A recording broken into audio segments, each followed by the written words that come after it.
Le tourisme durable, c'est surtout de ne pas mettre la nature de côté et de ne pas la mettre sous cloche. C'est de continuer à être au contact de la nature, mais mieux. Il faut qu'il y ait cette connaissance de la nature pour mieux justement la protéger. Et pour connaître la nature, le mieux c'est de s'y rendre. Voyager, c'est bien plus qu'explorer. C'est aussi une responsabilité. Respecter la nature, s'imprégner des savoir-faire locaux et laisser une empreinte positive derrière soi.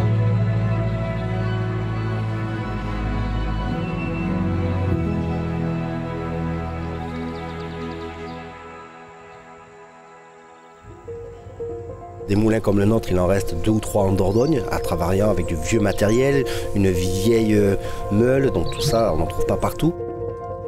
Si j'avais un seul conseil à donner aux visiteurs qui viennent en Dordogne, c'est passer par les petits artisans comme nous. Vous allez nous voir travailler, on travaille de nos mains, vous nous voyez en direct, vous voyez les produits que l'on sort, et ça n'a pas de prix.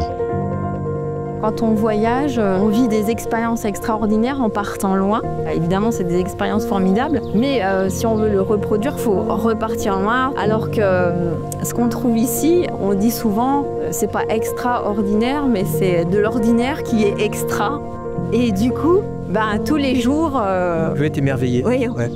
Accueillir des visiteurs, ça fait partie totalement de mon métier, au même titre que la récolte du miel.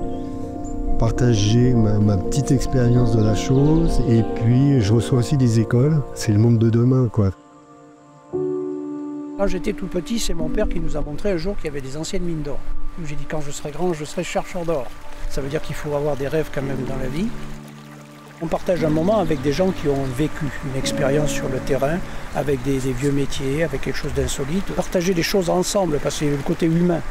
Un peu comme le rêve des petits garçons qui voulaient devenir chercheurs d'or. Là, aujourd'hui, on est content de le transmettre aux autres.